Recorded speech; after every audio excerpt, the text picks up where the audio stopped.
And welcome back, everybody, to another episode of Bubba the Bat Flip, episode 106, continuing our trip around the diamond, hitting the third base position this week to keep reviewing/previewing the positions for your 2022 fantasy baseball season. It is the position that everyone talks about being the worst position potentially in baseball. So, at least for fantasy baseball. So, we'll try to make it as fun as possible. We got some good listener questions as always. If you want to jump in the stream and drop some questions, you're more than welcome to as well as usual. But before we get into it, the housekeeping notes. I am on Twitter at BDintric, and my co-host is always on Twitter at BatFlipCrazy. Toby, how we doing, my friend? We're good, Bubba. Happy holidays to everybody who's listening to this on probably Christmas Eve or Day after Christmas hopefully. or Yeah. day after Christmas, Yeah. or whenever you're listening to it. We hope you are having a very happy holidays, and we decided to celebrate by going through the dregs of third base for you. So there's that. Yeah. Hey, I have a feeling this is going to go well because I know people don't care about download numbers, so I'm not going to give specific numbers. But out of all of our position previews, catcher has my most listens. So, Oh, really? It made me laugh so hard. Like it's just, I don't know what yours looks like, but maybe the worse the position, the more they want to hear. I don't know, but it makes me laugh. We're gonna get a ton of third base then. Yeah, so we'll see how it goes. But yeah, I hope everybody has a happy holidays. It's a wild time of year, where Toby and I are in California. We are separate, but weather's crazy. He's getting tons of snow. I'm getting tons of rain. I don't know if you probably didn't see it, but in San Luis Obispo, there was a clogged drain off. That's like an hour south of me. Matty Wood, for those who want to know, lives down there. There was a clogged drain on the freeway, and it was raining so much there was over a foot of water that closed down both sides of the freeway. Really? So, yeah, like it was here to go through town to go around this area. So the it's wild right now in California because we're not used to this. But hope everybody else is staying safe. I know it's kind of going throughout the country, goods and bads and everything else. But let's have some fun here. Let's talk about third base. I have a feeling we'll go on to some other sidetracked things from time to time. Maybe talking desserts for Christmas or something. Because I know Toby could do. Just about the weather, we've got 90%. I mean, it's pouring today. 90% rain Friday, 100% rain and snow Saturday, 100% snow Sunday, 100% snow Monday, 40% snow Tuesday, 40% snow Wednesday. First sun is on Thursday of next week. Now this is California, people, which is great. I mean, we had a terrible, we need it so bad. So it's season last year, yeah. Yeah, I'm like, it kind of stinks because it's like the traveling season for the holidays and everything. So it kind of makes it a little more complicated. But I'm like, I don't care right now. Just bring it. Like, let's do it. Like, I'd rather go outside with the family and do stuff. But hey, we'll sit inside and watch like a Christmas Vacation or something. It'll be just fine. But we'll have a good time, and we'll have a great time talking third base. So let's do it. As for those keeping track at home, as usual, we go through the RazzBall Player Rater. We go in the order of dollars earned, basically, because that's where we get some surprises. When we talk ADP, things will change because people think bounce backs and whatnot, but these are what happened last year. This is like, and we've had some big surprises at other positions that kind of open our eyes. So we'll do this as usual, and we're using the NFBC ADP for draft champions dating back to November 23rd. So the last month of drafts, if anybody's curious to follow along at home, it's 18 drafts that have been in the books. So it kind of gives you a fresh sense of ADP. But we don't have to talk about the first guy because we talked about it at first base. But Vlad Guerrero Jr., because we are using Yahoo 15 teams, so he's not going to be third base eligible on NFBC. But he was first base, third base in Yahoo. He led the way. So that's pretty simple. We go to the next one here. The first third baseman off the board, this is a fun question. We got a question later in the podcast about this from a listener, is J-Ram. Jose Ramirez earns you $51. And if you want to know just how good J-Ram is, because, those in the know how good J-Ram is, but there's some that still kind of wonder, is he a top pick? And that's why we have a question coming up about this situation later. J-Ram had 36 home runs last year, stole 27 bases, and hit 266, which some might drag on about, but over 100 runs, over 100 RBIs. And on the RazzBall Player Rater, he earned $50.80, which was only $4 less than Vladimir Guerrero Jr., who people were pounding the desk for MVP.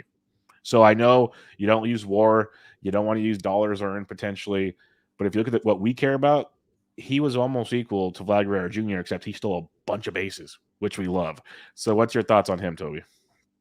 Yeah, it's kind of like with Vlad, you get the batting average without stolen bases, and then with Jose Ramirez, you get the stolen bases without necessarily the batting average.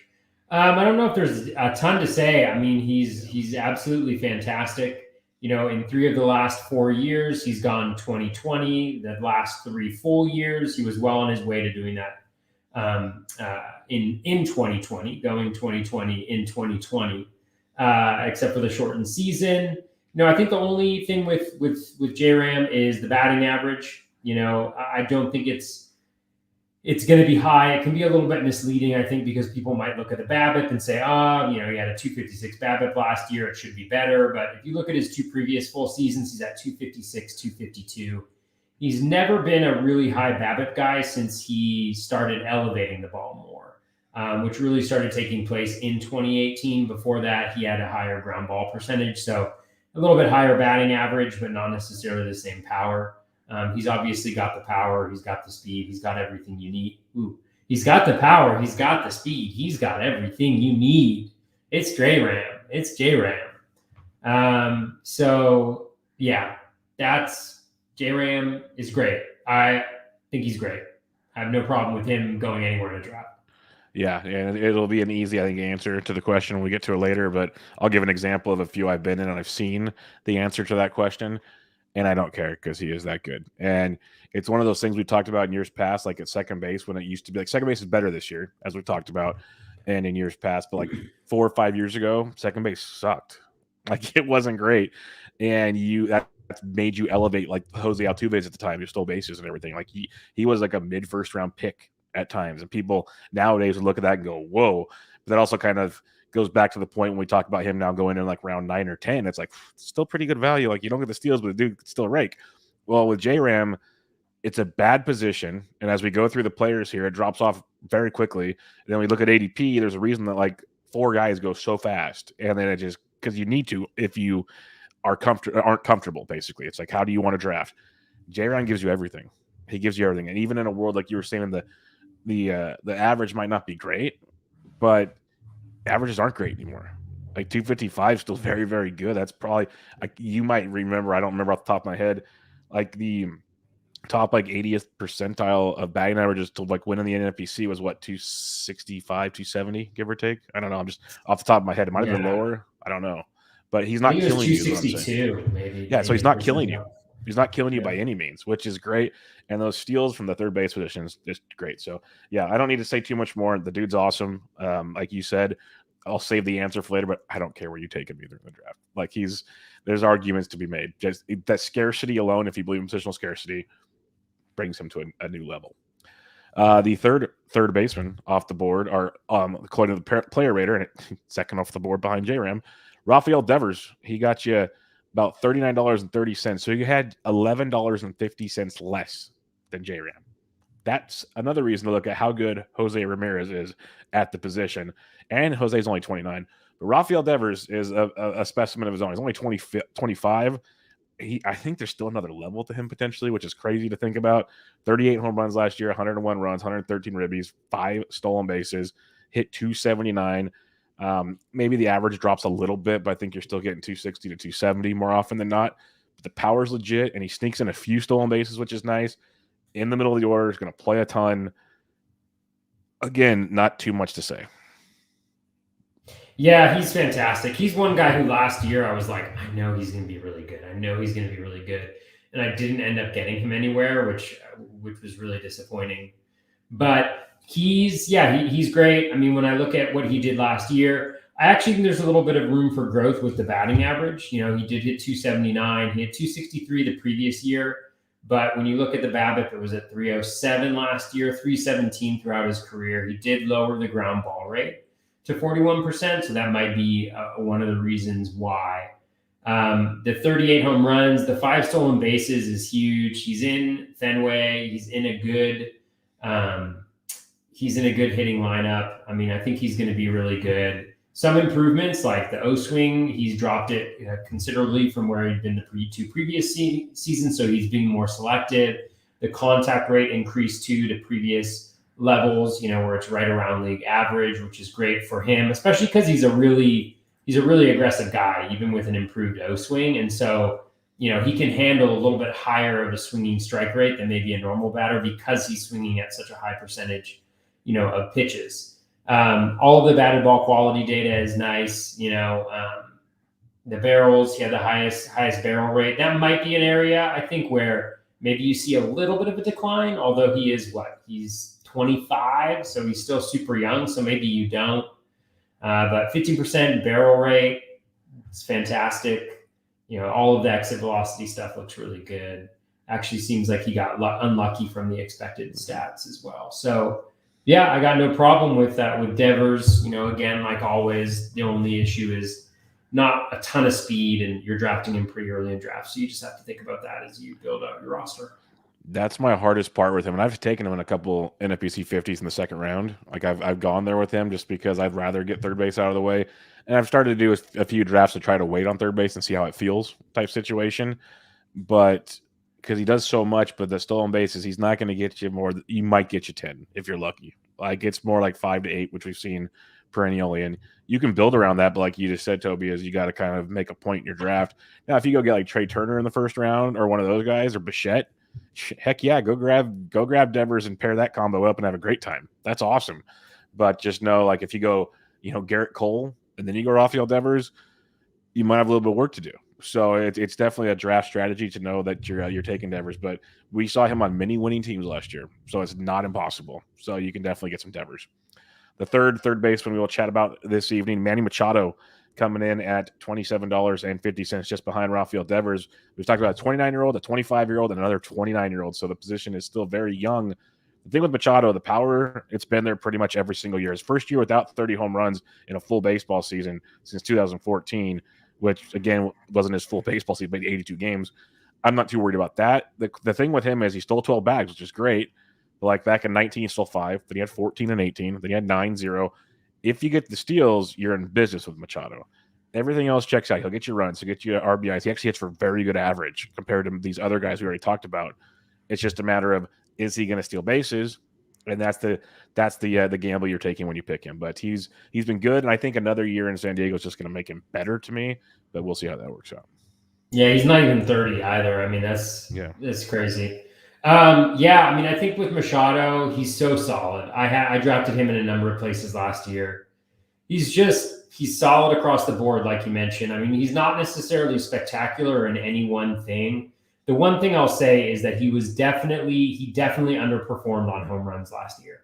He hit 28 home runs despite having his career high at 13.3% barrel percentage. He had 63 barrels and only 28 home runs. So less than 50% of his barrels went for home runs. He had his highest max exit velo at 119.6 last year. Everything is just so good for him. He also underperformed according to expected, batting average, which, we don't pay that much attention to, or I don't pay that much attention to, but 294 expected BA is pretty fantastic. So there's that. I mean, there's really nothing to quibble with. Again, 14.6% home run per fly ball was the lowest of his entire career outside of 2013 when he had a bizarre 7.9% home run per fly ball. All of the metrics are wonderful. And with the speed, there's a little bit of a question mark of speed, but if you look at the last 4 years, in 2018, he had 14 stolen bases. In 2020, he had 6, but that was the shortened season. So he was on pace for closer to 15, something like that.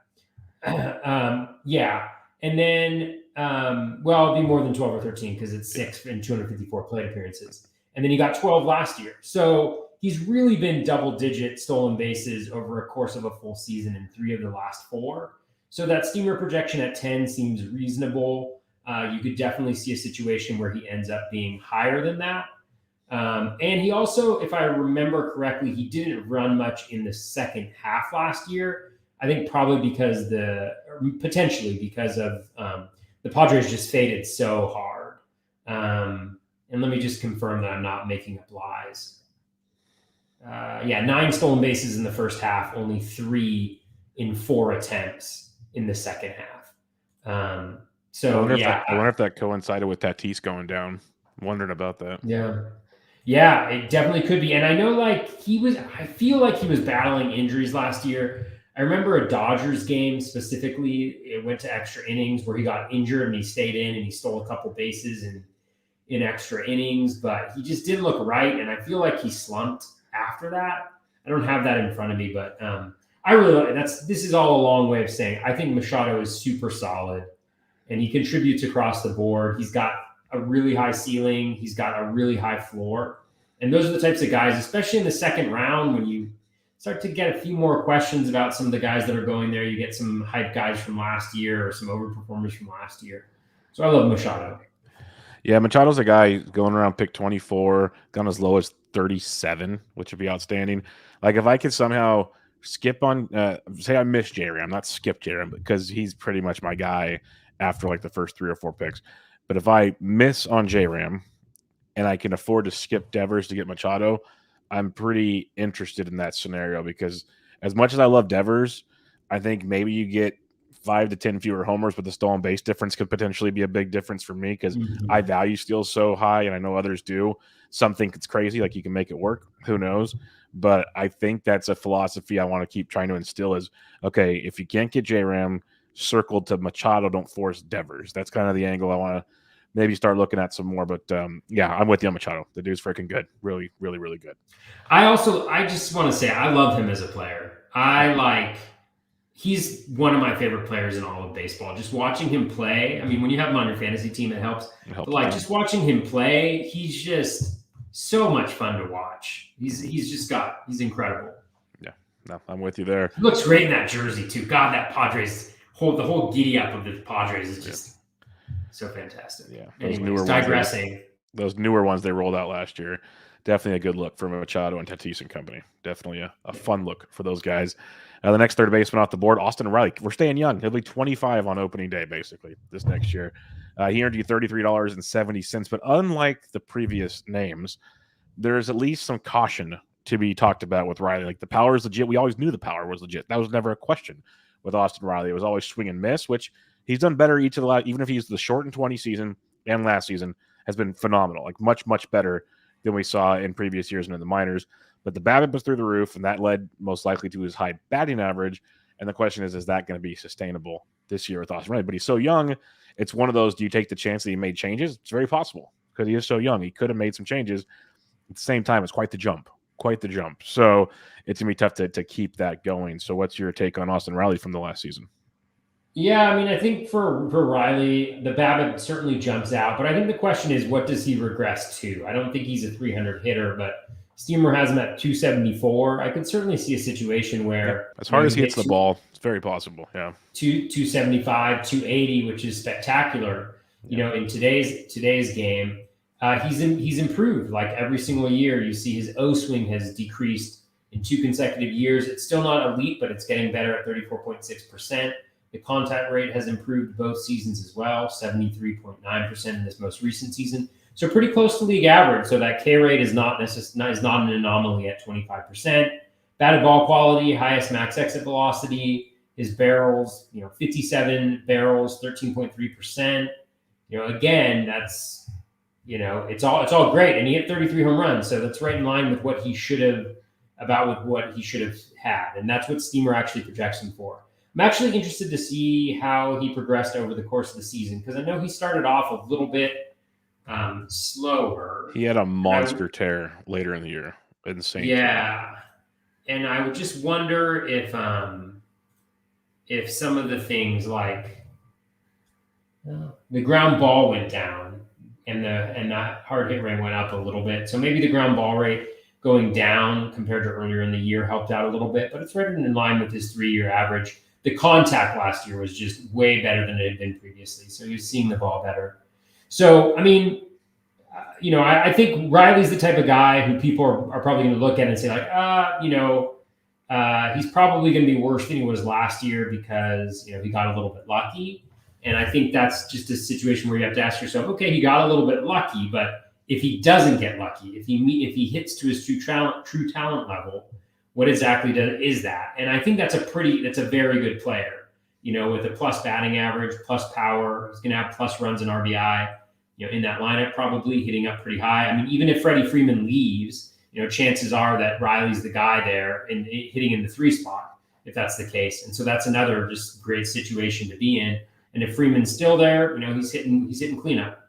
So this is all a long way of saying I think Riley is pretty solid. I've got to look at the ADP and kind of see what the projection has him at. Doesn't have any speed, but yeah, I like him a lot. Yeah, I mean, like what my projection spreadsheet would have him at, because I imagine he's a guy who's like right around there, or maybe a little bit after that. So solid for sure. Yeah, he'll be interesting, most definitely. We'll skip over Max Muncy, who we talked about at the first base show, as he had. Can we call him Mance Munsky though? We should. That sounds better. We should call him. I have no. I need to have UCL surgery. Muncy. That's what we should call him. So he's going to be just a no go for me, dog, all season. I can't do it. But the next man on the list, Nolan Arenado. Nolan Arenado, $23.70. And first year out of Colorado, power is still there at 34 home runs, which, yes, it's the lowest he's had since 2014, but still 34, pretty darn good. He basically checked the boxes in most categories, didn't score as many runs as usual in Colorado. That's more, I think, the whole St. Louis offense in general. And then the average was down compared to usual, but was the same as basically 2020. So I think you're still getting a very good hitter. And unlike Colorado years, you're not paying the Colorado tax to draft him, which makes it much more appealing. But for 2021, I'd say for all the concerns people had about him leaving Colorado, I wouldn't be super worried. What about you? Yeah, Arenado is interesting. I saw a really cool tweet recently, and I can't remember who it was, but they were essentially saying, based on batted ball spin, who are the players that are helped the most and who are the players that are hurt the most. Did you see that tweet? No, I did not. And it actually had Arenado and Bregman were two of the guys that were helped the most. And one of the reasons I think I heard speculate, and this might have been an Eno article that I read, I can't remember, but was essentially like guys who pull the ball more, pulled fly balls fly truer. And so like there's further distance than you might anticipate with similarly hit batted balls. I think I saw something along this line now, because I remember the Bregman part. People were saying how he's not as unlucky as people think, 'cause it's the way he hits the baseball. Yeah, and so Arenado and Bregman are two guys that consistently pull their fly balls a lot. So if you look at Arenado, you might be like, oh, well, like he's not a big barrel guy. You know, he had 6.7 last year. He had 34 total. He's never had more than 43 in any season. So he's had 235 barrels in his life, and he's had 269 home runs. So it's not like a one-season anomaly that he's got more home runs than he had barrels. It's just something that it's a skill that Arenado possesses, probably because he pulls a crap ton of fly balls. So, like, essentially just re-emphasizing what you said, I think the concern with Arenado is the batting average. But he plays every single day. He plays all the time. The Cardinals lineup is fine. Like, the park sucks, but he pulls fly balls, so they go for home runs. So I think we're expecting a similar line to what he had last year is a totally reasonable thing, is what I would say. Especially at pick 81 now, like you're not having to break the bank for him, which is so nice to see when it comes to Arenado. And it's one of those things, like we talked about, I think is more first base than other positions. He's consistent. Like you can feel pretty confident, all things considered, you're going to get this number. Like it's so nice, and so it sounds so silly, but it's so nice just to have a guy you can plug in and just leave alone. Just go. When he slumps, I'm not worried because he's going to get it back from me later. It's not one of those guys that you have to be like, do I have to drop him? Is like he this bad now? No, just keep playing him. Just keep playing him. Don't even worry about the position. As long as he's not hurt, you're good. And there's a lot to be said about that, I think, with this ever-evolving world of fantasy baseball. So it's a pretty nice pick to have at that point. It's pretty crazy if you look at ADPs, Toby. You could potentially go pitchers or go some young studs or whatever early, get some outfielders if you want. And then go like Arenado and Altuve back-to-back, two kind of boring guys that don't get you a ton of stolen bases, but will be so steady in other spots of your lineup that you can kind of be like, okay, they're consistently going to crush in these like other four categories or so, which is, I know there's no steals. It's kind of tough grabbing two non-steal guys that early, but I think there's something to be said. If you draft steals properly, that's a nice little base to have there. So it's an interesting idea when you kind of plan out your draft for sure. Yeah. All right, we'll skip Tommy Edman as we've talked about him, but this shows you the depth of the third base position. He's 8th at third base in earnings, which I can't remember off the top of my head of what he was at second base, but I'm pretty sure it was like 15th-ish. No, maybe like 11th or 12th. I could be wrong, but I'm pretty sure it wasn't top 10.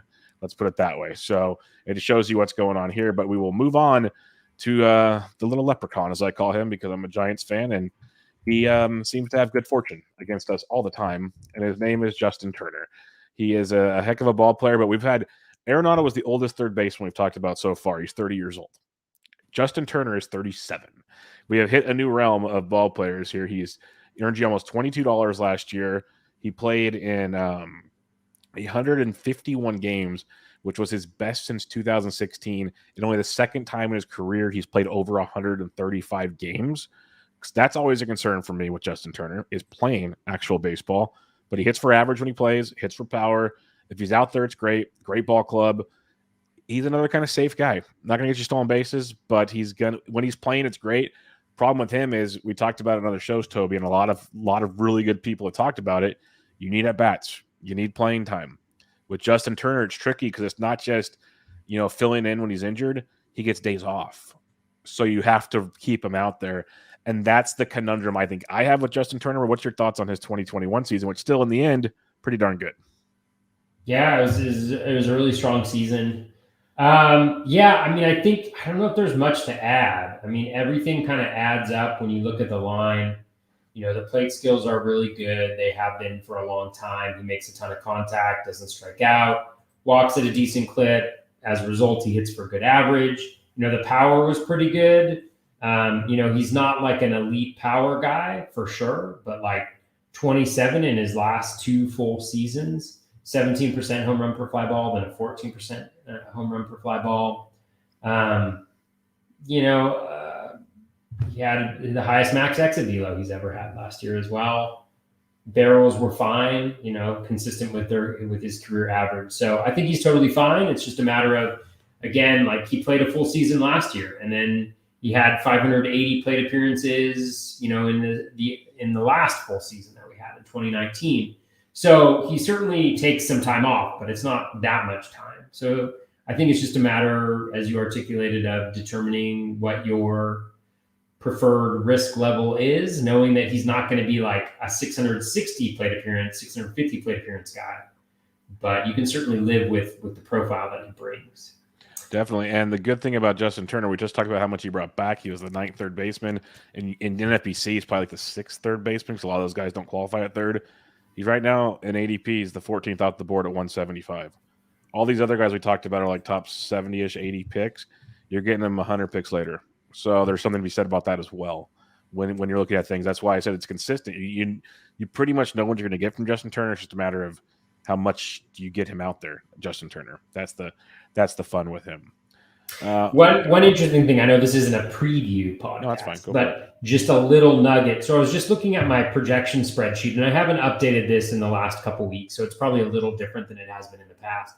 But when I look at the third baseman, in the first 1, 2, 3, 4, 5, 6, the first 6 third basemen in my spreadsheet, not of the guys that we cover, but in my spreadsheet, they can be marked as third base when they play other positions, but all of them are negative values according to the spreadsheet based on their projection. So, and only like 1, 2 out of the first like 15 guys are actually values according to the projections. And so what that tells me is that people are artificially inflating the cost or the ADP of these third base guys because they're worried about filling the position.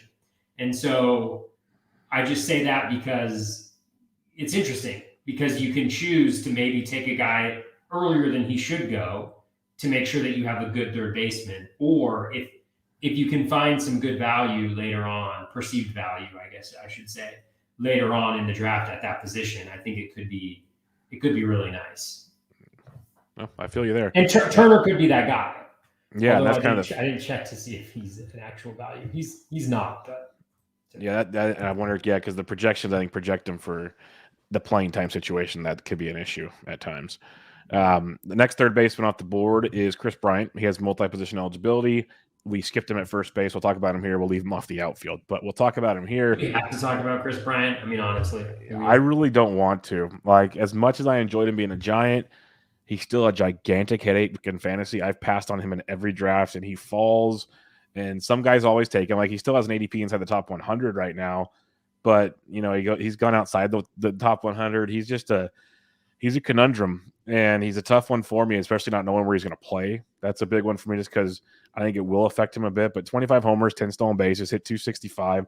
Like the numbers aren't bad, but you still got to pay for it. Like I said with Turner, you can get Turner 70 to 80 picks after Kris Bryant and get a similar line and not have to worry about as much. So Bryant gives the multi-position part, which you like. Like he's a good ball player. It's just the consistency with him. Even when he was on the Giants, it was tough at times watching him play ball. It's tricky. So I don't know. I know you've been an anti-Bryant guy for a long time, and I haven't really been a C Bryant guy, but I'll take a change after this. Yeah, I mean, I think Bryant, he's fine. I would definitely not draft him where he's going at the moment. I think that, I think everything in the profile looks fine to me. The batting average is decent. The home runs, the power is decent. The speed, I think, is the thing that really jumps out. But at the same time, you look at the 10 stolen bases, and the last time he had that many stolen bases was in 2015. So you can see why the Steamer projection at 7 is what it is. And maybe, if we're being honest, is a little high, honestly. You have 10. He had 0 last year. He had 4 the year before that. He had 2 the year before that. He had 7 the year before that. And he's almost 30, right? So the speed isn't necessarily going up. Maybe he's becoming a better base stealer. 10.3% barrel rate is solid, one of the higher of his career. 39 barrels total for those 23 home runs. So everything in the profile looks fine, I think. It looks fine, but it's just, I feel like it's weird to say it, but I feel like the ceiling is a little capped on Bryant. Yes. Like, I just don't, he just doesn't wow me anywhere. But I also have a long standing bias against him. So. But like that's the thing is if you're drafting leagues, sure you could draft the safe guys like I mentioned with Arenado or Altuve, but we know what their ceiling is, and that's still higher than Bryant. Where Bryant and you could see Arenado or Altuve running great and their 90th percentile like being awesome. Where Bryant, I don't know with like what we've seen pretty much for the most part is much different than his 90th percentile. Like you might have a little bump, but I don't feel like we're getting MVP Kris Bryant anytime soon. It just doesn't feel that way. Could he prove us wrong? Sure, he's done it before. Like they say, if you've shown a trait before, you can potentially show it again. But it's tough. It's really tough to buy into it. And I'm with you because I like you've preached it on this show for a few years now, and it's been tricky. Been tricky for sure. Part of me would love him to prove us wrong. I really would because he's a fun ball player. But it's tough. Very, very tough. I just really hope the Mariners don't sign him. They were rumored to sign him, and I was right before the strike. Yeah, come on! If you're gonna spend your money with that young core, spend it on somebody good. Like go bring Kyle Seager back to play third if you're desperate that much. Like you just go do that. Make it easy. We'll skip Yuli Gurriel because we talked about him at first base, and he only has eligibility. Toby loves him, so we're good. But the next guy we'll talk about is Ryan McMahon. He's first base, third base on NFBC, and I'm pretty sure we didn't talk about him on the earlier show. Could be wrong. Yeah, so we can fit him in here. And this is kind of a thing, okay? So played 151 games, 23 homers, 6 stolen bases, hit 254. He goes about 80-ish picks behind Kris Bryant. And I don't think we've seen Ryan McMahon's ceiling yet, especially in Colorado. If I'm debating between like a Bryant and McMahon, that's not what we're doing on this show, obviously. It's not player debates, but I'd rather take my chances on a Ryan McMahon personally than a Kris Bryant when we talk about things because I like what we've seen develop from playing time from Ryan McMahon. And with Story leaving town and Arenado leaving town and maybe some other guys, the playing times are going to be more and more stable, which is outstanding with Ryan McMahon. So I loved what we saw last year from him, and I think it's almost a base that you could get from him as long as he plays, and I think there's more to come. So I'm a big fan of Ryan McMahon. Yeah, I agree. I mean, the Bryant comp is a really good one, I think, because it just shows you like where you have decision points in drafts that can really maybe help you out a lot or hurt you. With McMahon, like there's some interesting stuff going on. He cut his strikeout rate considerably from previous seasons. His contact rate was the highest it had been since his 24 plate appearance rookie season in 2017. So really the highest of his career. The O swing has always been really like right around league average, slightly better than league average. So like really solid there. The home runs, he hit 23 home runs, only 28 barrels. Nothing really like jumps out. Like the Statcast data is perfectly fine, but we also know that he's in Coors. I think the area where you could see some progress for sure is with that batting average. So he hit 254 this year. He had a career low in ground ball rate at 38.5%. So my guess is that it was a 12% decrease from the previous 2 seasons. So my guess is that ground ball rate is going to go up next year. It'll be in like the mid 40s range, maybe something like that. I think that's just a huge jump down. And while that may impact his power slightly, I do think that could increase the batting average, which I think could make him a really good asset. Like when you think about on your team, like if he can get that batting average up, in the 270 range, he can get those stolen bases at 5. He can hit you 20 home runs. He's going to be in the middle of that lineup. He's going to be one of the centerpieces of that lineup, next year, which, makes you kind of gag, but that's the way it is. So again, like you mentioned, you're looking at a guy who will probably have relatively similar numbers to a Kris Bryant, where we haven't seen that upside necessarily hit. And he's still relatively young and he's in Coors. So I think there's a lot of reasons to be interested there, as well as I don't know what his position eligibility is heading in first base, third base. First base, third base. Which is second base, third base. Yeah, so which is awesome. That's really nice. Middle infield, corner infield, it's freaking awesome. Yeah, for sure. So I don't know. Yeah, it's not a preview episode, so that's what my review. Yeah, no, I'm with you. And what's fun is we're gonna talk about a couple more guys on this RazzBall Player Rater, but the reason why we keep joking like this isn't a preview, it's a review because we're going through the Player Rater. I just went through the ADP. There's a lot of the big names that aren't going to be discussed tonight.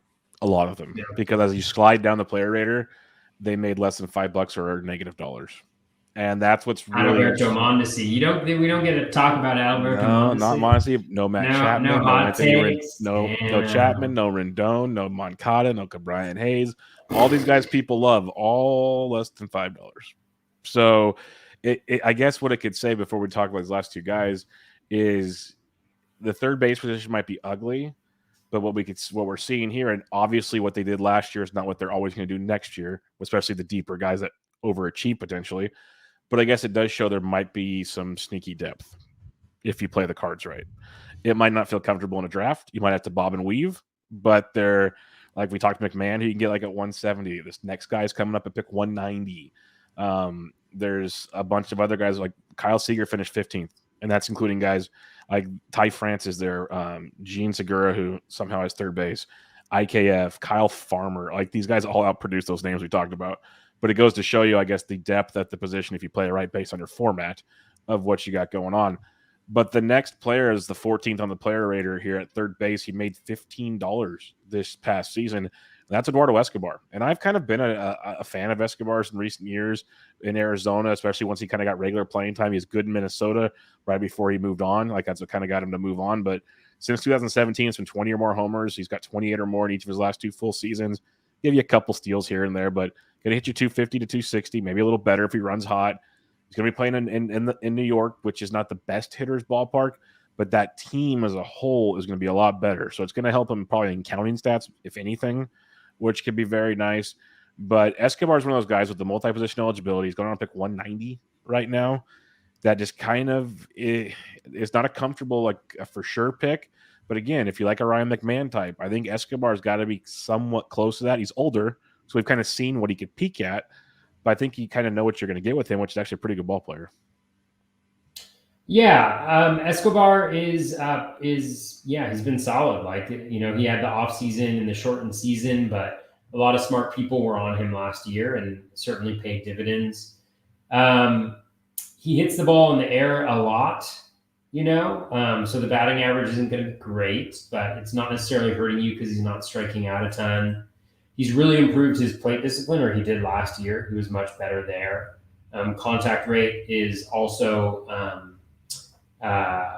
solid. So he's making plenty of contact. So I don't see anything like outrageous in the profile.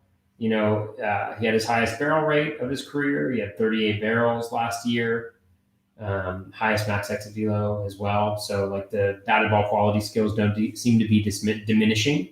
And then he's got the dual position eligibility, like you mentioned. So I think he's fine. He's solid. The Mets park isn't the best for him, but I was looking through his expected home run by ballpark, and actually he, Arizona was essentially like the worst place he could have been as a hitter, and he would have hit a lot more home runs with the Mets, which wouldn't pay a ton attention to that, but I was just checking it out for ballpark factors. So I think he's kind of fine. Not going to hurt you anywhere. Going to help with power. He's going to hurt you in steals, I guess, but that's about it. Yeah, he's an interesting pick. Like, it's one of those, if you kind of miss on third base, not the worst fallback. You can do worse things. So it's like, again, you don't have to panic if you don't get one of the big guys. It's like preached over and over. You got to get an early third base. You don't have to panic. There's options. There's just the floor can be much scarier, which is obvious when you take a later pick. That makes sense. But these guys is like the outfield 4 or 5 you're taking at that point compared to your starting third baseman. It's a difference, and that's kind of where you have to like plan your draft out and kind of see where things are going. The last guy I'm going to bring up before we do some listener questions on this episode, the 15th player, third baseman on the Player Rater, Kyle Seager, $14, currently a free agent. He has not announced his retirement. They had this like Seattle basically act like it was his swan song because they are rebuilding. But there's been teams rumored to be talking to him, and I think if you're doing early drafts, he's fallen to like 288, 290, which I guess isn't falling for Kyle Seager, but a dude that can get 30-plus homers is pretty sweet. Batting average is an issue. There's no sugarcoating that at all, but the power is legit, and if he gets somehow just put on the right ball club, like just kind of slides in somewhere, he could be sneaky nice in a draft. But there's a lot of questions with him, so I understand people not taking the chance right now. But last season was a great year. He's always been a kind of great late-round guy, waiver wire guy in the past to fill in for power. I don't see that changing, but there are some question marks elsewhere. But good season for Seager. Yeah, for sure. I mean, the major concern is the batting average. That's kind of where I think the conversation kind of starts and ends. Like, he hit 212 last year. He also had, 15.6% home run per fly ball, which was higher than his career average. He's just an extreme fly ball hitter. So that BABIP and the batting average are always going to be really low. So you're drafting him for power. The thing to be cognizant of is, he hit 241, 239 previous seasons. If he were to do that, and contribute that home run power like he did, then that would be, that's the dream, right? But, I think that involves him hitting fewer fly balls, maybe not hitting as many home runs. He had 35 home runs and 55 barrels, so it was decent, and that's one of the things I think that's interesting is he had his best batted ball quality season last year, despite his age of all the seasons that he'd had previously. So maybe he figured something out. So I think best case scenario, he hits that 230, that 240 that he's hit in previous seasons, and in today's game, you can kind of handle that if you're in an overall. Speaking specifically about like an overall competition like the main or DCs, things like that. But where he's going in drafts, this is not a preview episode, but seems like a really good risk reward there, especially if you can, maybe find somebody on the waiver wire who can contribute a little batting average, and mix and match. Well, and the beautiful thing is most of these early drafts are DC formatted. So he doesn't have to be your go-to, but like when he's going to be playing or whatever, or he's on a hot streak, or you just need a body, not the worst body to have out there type situation. So I think he brings an interesting value, especially at that point in the draft, around 280-ish or so, that not a lot of guys are going to bring to you. But I think it's pretty nice with him. And that sneaky power, like we always say, you can get power on the waiver wire. Well, you can't in draft champions. So I think that's a nice thing to have there for sure. All right, let's take some listener questions here.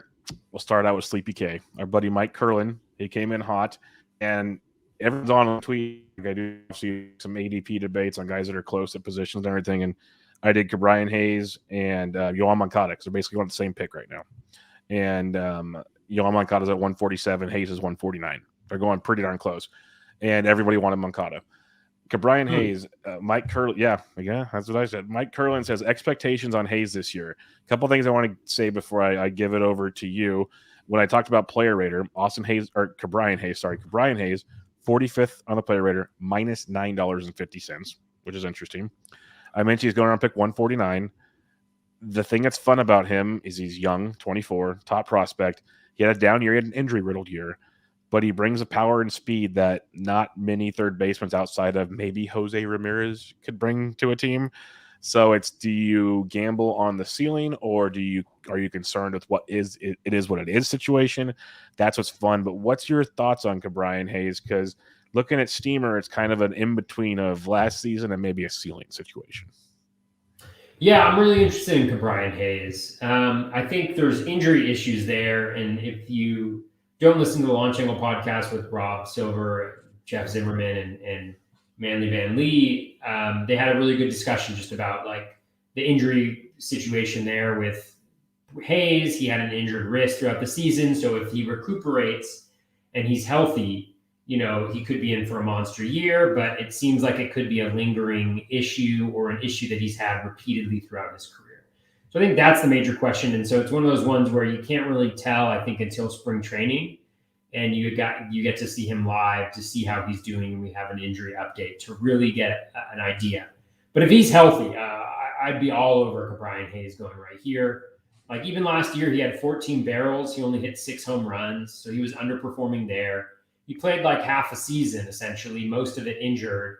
He still almost put up, 10 home runs or 10 stolen bases. I think if you get a full season out of him, I think you're looking at a potentially, 2020 guy, which would be, really good, or at least like a 15-15 guy where from this spot, for a guy who makes a decent amount of contact, doesn't strike out, hits a lot of ground balls, the batting average should be decent. He's fast, all of those things I think play in his favor. So I'm really interested in Brian Hayes. I just think it's a question of health. So if I was in a DC maybe right now, like maybe I don't go after him depending on where he is in the draft. But as the season progresses, if he looks healthy in spring training, if all the reports are good about his wrist, and they don't anticipate any lingering effects. Like here's a 25-year-old guy in his prime with speed and some pop and some nice batted ball quality metrics and an overall solid profile with a little bit of upside if you can get that ground ball rate down. So I like Brian Hayes a lot, and I'm definitely interested in him if he's healthy. Yeah, Hayes is a guy I've been really heavy on the last couple of years, like not drafting, but heavy on interested in. Other guys, there's always people in your draft that like Hayes a lot. So if you want him, you kind of have to go get him. That's why I'm kind of surprised at where he's being drafted right now. I think that'll change as we get closer to the season, barring something weird. But I'm with you. Like we even saw it in his early production time in his rookie season. The hard hit skills are pretty darn evident. Like the dude could hit the baseball and hit it well. And we've seen in the minors. And I'll never forget when James Anderson was on one of my shows, I think before Hayes' rookie season, he said Hayes is one of his top like rookies or prospects to look at this year because he legit thinks he's got like 2020 or better upside, which is outstanding to find. Like you can get 2020 from a third baseman after even pick 150. Let's just say he goes from 179 to 150-ish area, 140. 2020 from a third baseman at that point is pretty freaking awesome. So it's like, and that's just maybe gets a hot streak and gets 25-20, and now you're getting closer to Manny Machado stuff with more stolen bases. Like it's just the little things that can tweak. He's 24 years old. Are you buying on the come up? That's the fun part with him. And so it'll be really intriguing to see how things continue to change as the draft season comes up. But if you are a Brian Hayes guys, this is one of the reasons that you do want to draft early because you get him now at a discount. He's not going to go this cheap later on. There's other reasons not to draft early, obviously, but he's one of those guys. We always say there's a group of guys you can try to get value on. I personally feel he's a guy you can get value on right now. All right. Our buddy Ryan Roof from RotoWire has a question for us. Is third base really as shallow as it seems? I think I'll be much more comfortable with the position if guys like Bregman, Hayes, Rendon demonstrate that they're healthy in a few months. Until then, are you pushing up J-Ram, Devers, Machado so you're not stuck with a Matt Chapman or a Eugenio Suarez type? I think we kind of said it's not really fun deep, but there's stuff there that you don't have to panic situation. But I guess to the crux of his question, are you looking to get a guy early to be comfortable? Or are you okay going later? I think I'm fine either way. I mean, there are some guys that are jumping out at me. Like we didn't cover Bregman. I think Bregman's really interesting where he's going right now. The more and more I think about it, the more I like DJ LeMahieu for next year. just with the multi-position eligibility at third base, with what he brings to the table. I think that he's great. We talked about Brian Hayes a little bit. There's Luis Urias. I think there's guys available later on that obviously have some concerns. But my concern, just looking at what is happening, and also Eduardo Mondesi, like if he's going around pick 52 when drafts come up, later on, I definitely would have to think of that, because I know the injury concerns are there. But if that guy, like last year was kind of a worst case scenario. I mean, obviously the worst case scenario is he doesn't play at all. But, and I know people are like, you don't want half a season from a guy. Like that doesn't make it easy. Well, I'd take half a season from Eduardo Mondesi and whoever else I could throw in there. Bingo. And they could still be like an incredibly valuable guy. And so I think he's a really interesting there, and obviously presents all the usual problems about, team construction, but he's interesting there. I think that there's some guys early on that I like Machado. I still like where he's going right now, especially if he falls a little bit later, which I bet he will, because he's just a little boring. That's what happened last year. Like he became available later than he had in previous drafts. But I'm kind of leaning towards waiting and taking maybe a later guy. I think that that's fine. Like there's just a lot of very serviceable, going to play every single day guys. I mean, Eugenio Suarez is a really interesting one, because he had just this awful year last year for most of the season, and then he absolutely smashed towards the end of the season. And so the question is, well, yeah, and so he hit 198 for the year, which is awful, but he also hit 31 home runs, 71 runs, 79 RBI, and that's with a 286 OBP, right? So if he figured out something towards the end of last year, which I'll need to dive into a little bit, then he becomes a remarkably interesting guy, like going where he's going. And also a lot of the threats, I think, to his playing time, like with the Reds just like moving on from everybody. I don't know if those will necessarily be there in the same way. If there's the DH in the NL, again, you have a situation where it frees him up for some batting. And so, going after pick 200, it's a really interesting guy to think about too. So, I think there's some interesting guys going later. If I had to predict right now, I'd say I'd probably be fine waiting, because, I think it's fine. Yeah, like I said earlier, I want J-Ram if I can. But I think he's just that much of a step up, and the dollars say it. Like he's going back to the player rater, and obviously this maybe doesn't translate year to year, but we've kind of seen it with J-Ram. I wish I would have saved the tweet. There was a tweet that showed B-WAR and F-WAR for third base over the last 4 or 5 years, and J-Ram was 1 or 2 in each of them for each season. That's pretty tough to follow. I guess he had almost $51 last year, almost as much as Vlad. The next third baseman was Devers at 39. So you have about a $12 to $13 difference. That doesn't seem like much to some. That's a big difference. That's a lot going on there. So I liked it. I like him. I like Devers. I like Machado. But I'm trying new things to see how it feels elsewhere, because the more that's the reason why I love drafting early, is you start getting senses of the player pool. You start seeing things and how drafts flow. And I'm not as bad thing. Okay, I'll go get McMahon. Yeah, Eduardo Escobar is not my ideal thing, but hey, he'll work. It works. Like Bregman's falling, you mentioned. There's other guys. Chapman, I still believe there's something there with Chapman. He was so hurt last year. You can't only hit the ball that hard and not be successful for so long. I could be wrong. I need to look more maybe. But there's guys, is what I'm trying to say. It's not a sexy position. It's not a shortstop. It's not some of these other guys, but I think it's deeper than you think. And I think if you know the player pool, the more you draft, maybe taking that outfielder in the first round is much more beneficial than getting that third baseman. Maybe taking that shortstop, because there's so many good ones up top. Maybe that's better. Something like that. There's ways to see how it works. Maybe Toby goes and takes JT Realmuto in round 1. I don't know. But there's options for these things. There's options. And that's the beauty of kind of figuring out with the player pool. So basically, long-winded way of saying, I don't think you have to go early. I get it. I'm not against it. I do think there's more depth than we're giving it credit for. It just might not be like I said, it might have a farther floor in depth compared to other positions, but there's depth. So that's kind of where I'm intrigued by it. The next question kind of ties in with this, but our buddy Ben Ted had a question. We hinted at it earlier. Are either of you okay with J-Ram at 1.01? I'll say yes. Ryan Roof, who just had the previous question, I drafted in a 50 with him, in a FEC 50, took him number 1. I have no problem with that at all.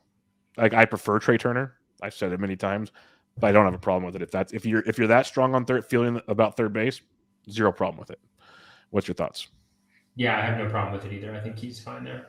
Yeah, I figure, like I said earlier, I'm pretty sure it'll be an easy answer, but that's where it is. Our buddy Dave Petroziello says, it appears as though me setting KDS for 10 and getting J-Ram is over. That is correct, Dave. Now I have to decide if I want to set it for 4 to 6 in the main to try and get him when I usually like to draft further back in the first.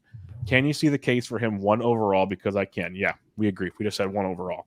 I think you need, if you want J-Ram or someone else, you need to be like a top 5 pick. That's the way I see it personally, because he's going high in almost every draft I've seen.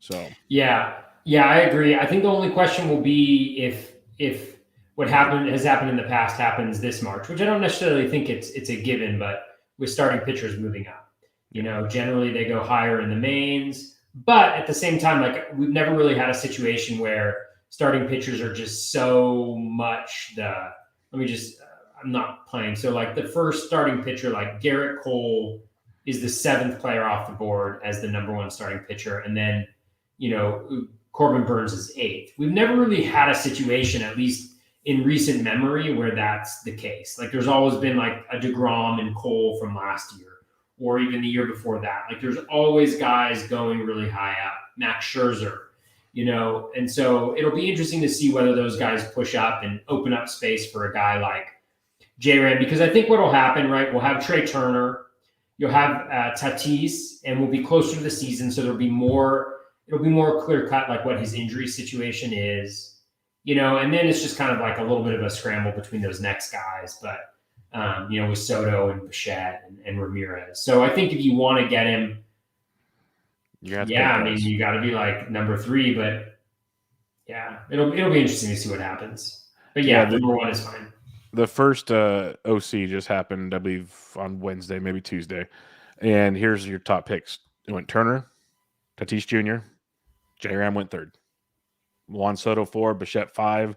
The first pitcher is technically Shohei Ohtani at 7, but Garrett Cole went 9, Corbin Burns went 10. So, like, Cole and Burns, to me, is the 2 first pitchers off the board in that, because I wouldn't be drafting Ohtani as a pitcher personally, but I guess you could if you believe you can play that game back and forth. But what I did notice, Greg Jewett put it out there. I believe it was 10 closers in the first 50 picks. It was like, I think 17 or 18, maybe more in the first 100. It was a crazy number. Go check out Greg Jewett's Twitter.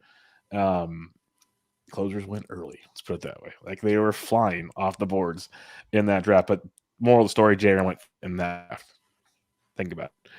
Our buddy Big Johnny L, MLB moving averages. Great dude. Go check out his YouTube page if you guys haven't. He's doing player breakdowns and stuff there. And at worst, if you missed your morning coffee, just go watch his YouTube page. You'll be pumped and ready to roll because he's got the energy of a god. But he says Anthony Rendon, Yoan Moncada, Matt Chapman. Who makes the big comeback in 2022? Man, if I had to bet on anybody, I mean, I think I'd probably say Rendon, although, I don't know where he's going exactly in drafts.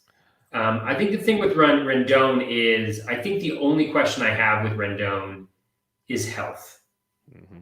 Like, if he's playing, I think Rendon is going to be very good. That's obviously a major question with, like, recurring injuries, but we've also had 2 consecutive years of him, like, essentially missing most of the season. And so, I like his chances to be a little bit more healthy. Whereas with Chapman, like, there's some talent and there's also he's not going to give you stolen bases. He's never been a high average guy. So you're really looking at just, like, kind of home runs, RBI. And then Moncada, honestly don't know what to tell you about Moncada. Like, it's tough, man. Yeah, I mean, he's just dropped off. I mean, like, last year, I think we were all expecting him to just kind of, like, take off, but there's nothing really encouraging at all about Moncada. Like, I just fail to see what's interesting about him. Like, he's lost a lot of his, like, the power, and it's just weird. It's I don't even know what to say about Moncada, but he's kind of a guy in the middle that doesn't really give you anything. Like, he hasn't stolen the last 2 seasons. Like, hasn't hit for power the last 2 seasons. He's only hit for batting average once in his entire career at this point. Like, it's just kind of a little bit of like, what is Yoan Moncada? Yeah, I'm with you. It's interesting because we all kind of said, oh, the COVID, we'll let it kind of go, this kind of stuff. It's tough. It's tough with Moncada for sure. The kind of things I'm looking at is Rendon. I still don't feel great with. I actually just took him in a Fantrax best ball that I run the beat bubble ones I talked about a couple weeks ago, and I did it there for the specific reason that it's points based, it's best ball, and you don't get multi position on Fantrax. So I needed a third baseman badly. So that's a different. Thank you, Nick Pollock. I love you too. Wow, Nick Pollock is calling out the mic. You have a new mic? Yeah, I got it a couple weeks ago. It's pretty nice. I feel more free. I feel more free with my hands and stuff. I can talk with my hands. It's very, very nice. So with a boom stick. Yep, it's kind of nice. I can sit here and play with it and do all kinds of stuff. You should attach a phone. You could do selfies. Cool.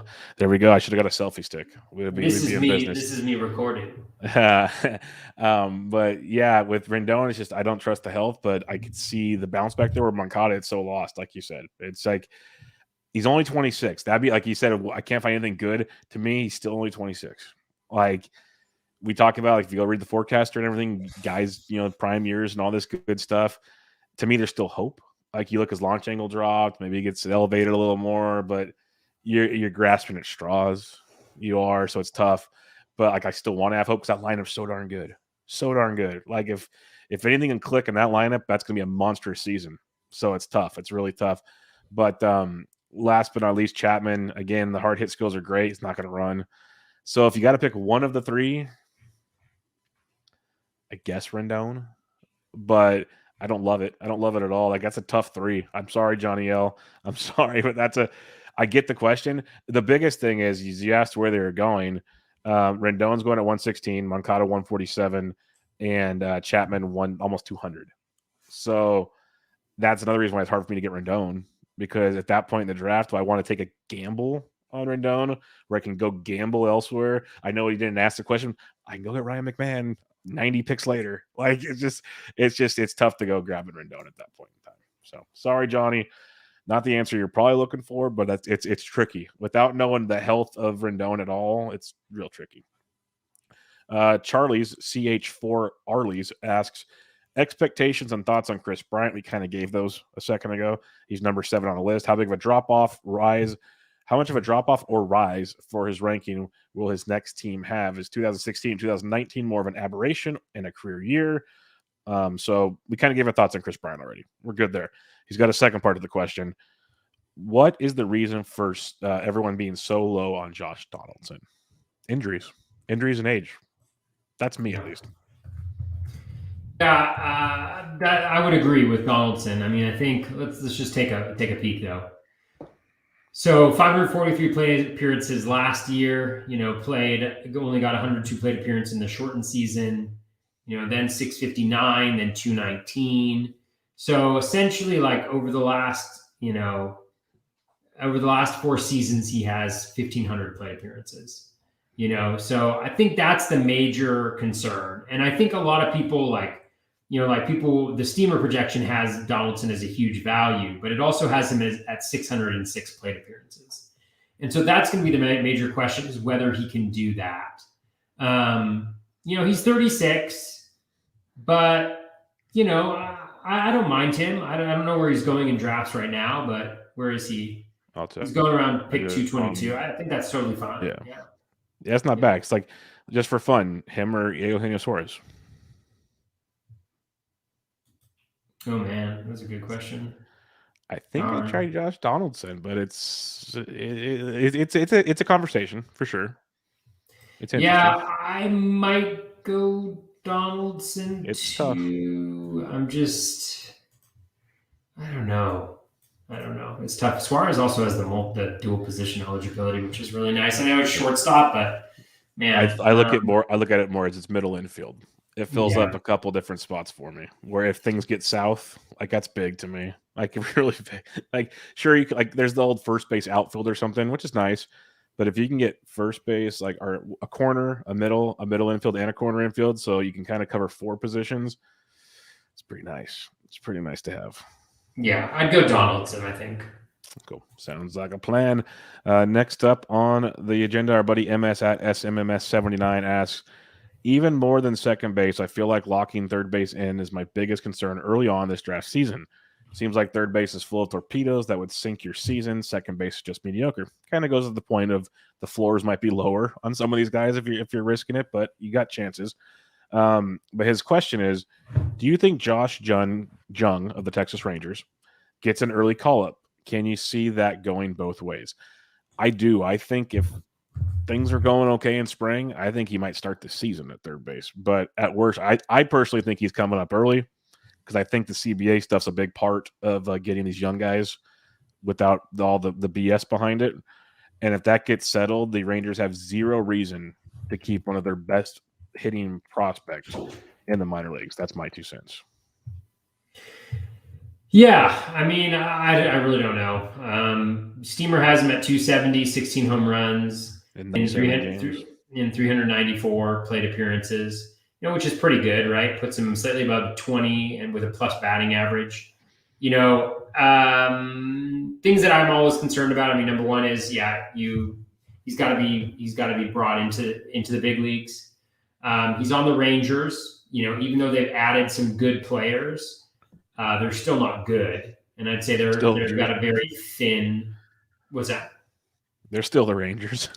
They're still the Rangers, and they also probably bat him pretty deep in the lineup. I think, kind of protect him, take a little bit of pressure off of him. So I really don't know. I mean, he's a prospect. He seems to have a fine projection. So I just really don't know. Alrighty, our buddy Mike Carter, the doctor, is in the house. How high should he move up Austin Riley? Not higher than where he's going right now. Yeah, for sure. I agree. Because he's fifth off the board at 56, give or take. Yeah, he's at 56. My spreadsheet has him at, I think, like 72, 75. I think it's all about like a team construction conversation, because if you're drafting him at 50. You've also got to get your starting pitchers there, and you've got to get your speed, and you got to get your batting average, which he kind of helps with. So that's a little bit of a boost. So it's just, like, is he that special? Maybe. Yeah, that's the big question. As Mike's other question is, what do we expect from Yoan Moncada? We kind of just talked about it. It's a whole lot of what is going on with Yoan Moncada to really expect it. Like Toad's 100% right that there's a lot of questions and a lot of nothing looks good. I'm trying to like give any slice of optimism, but like I said, it's pulling at straws. So like if you had to say right now, obviously with a lot of time to kind of digest it some more as we go on, what are you kind of expecting from Yoan Moncada? I have no interest in Yoan Moncada right now. There you go. And what am I expecting? Mediocrity in pretty much every single category. Stever's got 21 homers and like 4 stolen bases. Draft Ryan McMahon. That's gonna be the slogan of this podcast. If I titled my podcast more, it'd be Draft Ryan McMahon. That'd be the name of the podcast. Yeah, I mean, the one thing with a lot of these guys is we're looking at their full body of work from last year. So what I need to do is dig into like maybe Moncada had like some skill changes or some skill growth in the second half of last season, but absent that, I'm not really interested because he doesn't really bring anything that I need. It's like he's not really bringing me batting average. He's not really bringing me stolen bases. So I'm relying on the full package, which is like pretty mediocre across the board. I just can't really get into that. And he could easily prove me wrong because we've seen how good he can be in the past, but I'm just not going to bet on it. Yeah, it's tricky. Matt Goodwin asked, Josh Jung outlook for 2022. We kind of talked to him briefly. It's tough to know how long he's up for. I think he's early. If he is early, I'd say 20 to 25 homers with a good batting average. That'd be maybe like closer to 25 homers with a good batting average. That's if he's up early. We don't know. Any other thoughts on that? Not really. I mean, I would ask the prospect people. And I don't say that to be like, don't ask us prospect questions, because we also need to know about prospects. But there's just so many question marks, and the scouting reports are there, the projections are there. And so so I think you just have to think about, like, okay, if this is what the most likely outcome is, how long do I think he's going to be up? Is that a profile that I really want? And it seems like a decent profile with a good batting average, and the power seems to be the one tool that's a little limited, based on what I've seen very briefly. He has never really hit for power in the minors, so that's one thing you got to be cautious of. He's not really giving you stolen bases, but he could be really good. We've seen guys come up to the big leagues and just smash. So we've also seen them suck. Just higher variance in outcomes that we could see from him. Most definitely. Our last question of the evening, Whole Camels at Daily_Phil asks, favorite third base targets past pick 200. There's actually quite a few if you're willing to take some chances. That's all I'm going to say. But who are some guys that stand out to you? Oh, man. Past pick 200. I mean, Josh Donaldson is one that people mentioned, that we talked a little bit about before. I think that Abraham Toro is a little interesting to me. I got to dive in a little bit more deeply there, but just what he was able to show towards the back end of last season. I think people, I was always really interested in him because he was a guy where, like, the peripherals look really nice, but the product on the field, like what he was producing, never really caught up to it. And we started to see a little bit of the possibilities there with the Mariners. And the dual position eligibility. I think Kyle Seager is kind of boring, old. I think Hunter Dozier is kind of interesting because he seemed to get healthy second half and improved. I'm a huge sucker for Brian Anderson of the Marlins. He pretty much missed all of last season. But if he can come back and he can be healthy, he gives you batting average, a little bit of power, in the middle of that lineup. So he could be interesting for sure.